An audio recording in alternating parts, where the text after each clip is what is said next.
అందరికీ స్వాగతం. ఈరోజు మనమందరం కలిసి ఓ ఆసక్తికరమైన ప్రయాణం చేద్దాం. అదే మన ఆహార ప్రయాణం. అసలు పొలం నుంచి మన ప్లేట్లోకి వచ్చే ఆహారం వెనుకున్న కథేంటో చూద్దామా? సరే అయితే మొదలు పెడదాం. మొదటిగా మొక్క దగ్గర్నుంచి అది ఒక ఉత్పత్తిగా ఎలా మారుతుందో చూద్దాం.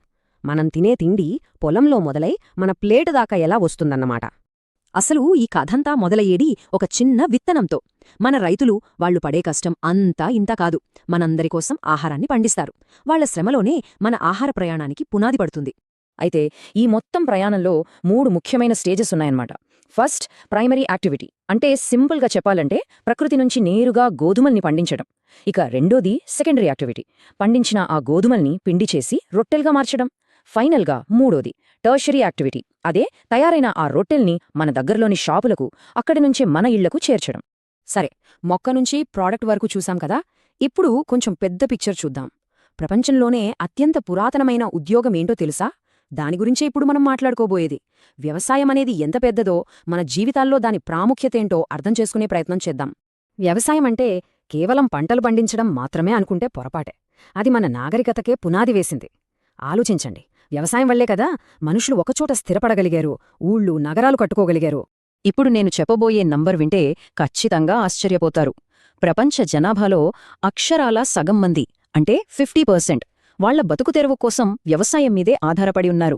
డైరెక్ట్గానో ఇండైరెక్ట్గానో వ్యవసాయమే వాళ్లకు జీవనాధారం.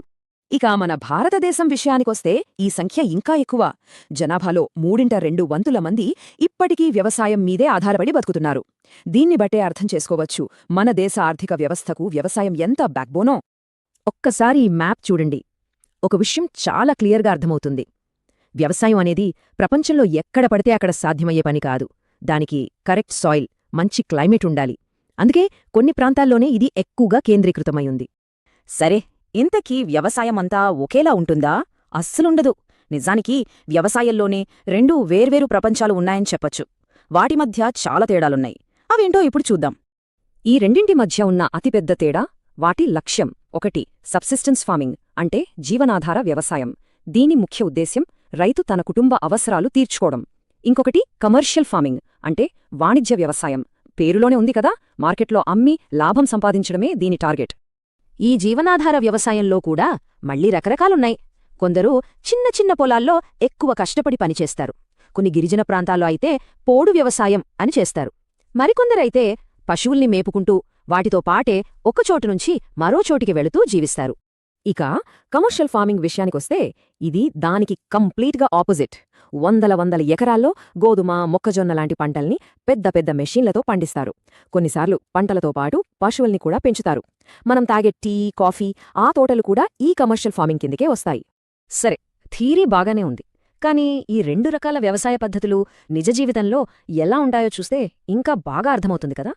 అందుకే ఇప్పుడు మనం 2 రైతుల కథ విందాం. వీళ్ళిద్దరూ ప్రపంచంలోని 2 వేర్వేరు మూలల్లో ఉంటారు. మొదటి వ్యక్తి మున్నా లాల్, మన భారతదేశంలో ఉత్తరప్రదేశ్లోని ఒక చిన్న గ్రామంలో ఉండే రైతు. ఇతను జీవనాధార వ్యవసాయానికి పర్ఫెక్ట్ ఎగ్జాంపుల్ అని చెప్పొచ్చు.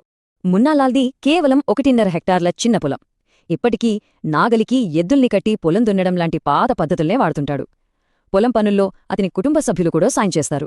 అందరూ కలిసే కష్టపడతారు. ఇప్పుడు ఇక్కడి నుంచి నేరుగా ప్రపంచానికి అవతలి వైపుకు ప్రయాణిద్దాం, అమెరికాకి. అక్కడ అయోవా స్టేట్లో జో హోరాన్ అనే మరో రైతు ఉన్నాడు. అతన్ని కలుద్దాం. జోహోరాన్ ఫామ్ ఎంతో తెలుసా? ఏకంగా 300 హెక్టార్లు. అంటే మన మున్నాలాల్ పొలం కన్నా దాదాపు 200 రెట్లు పెద్దదన్నమాట. అంత పెద్ద పొలాన్ని అతను టెక్నాలజీతో మేనేజ్ చేస్తాడు. అతని కంప్యూటర్ శాటిలైట్కి కనెక్ట్ అయి ఉంటుంది. దాని ద్వారా తన పొలం గురించి ప్రతి చిన్న డీటెయిల్ తెలుసుకుంటాడు. ఈ 2 ఫోటోలు చూడండి. ఒకే ఫ్రేమ్లో 2 ప్రపంచాలు కనిపిస్తున్నాయి కదా. ఒకవైపు మనుషులు కష్టపడి పనిచేస్తున్నారు, ఇంకోవైపేమో భారీ యంత్రాలు నిమిషాల్లో పనిని పూర్తి చేస్తున్నాయి. ఈ ఒక్క ఫోటో చాలు ఆ 2 వ్యవసాయ పద్ధతుల మధ్య ఉన్న తేడా ఏంటో చెప్పడానికి. పండించడమే కాదు, అమ్మే విధానంలో కూడా వీళ్ళిద్దరి మధ్య చాలా తేడా ఉంది. మున్నాలాల్ తన కుటుంబానికి కావలసినంత ఉంచుకుని మిగిలిన కొద్దిపాటి పంటను దగ్గర్లోనే సంతలో అమ్ముకుంటాడు. కాని జోహోరాన్ అలా కాదు.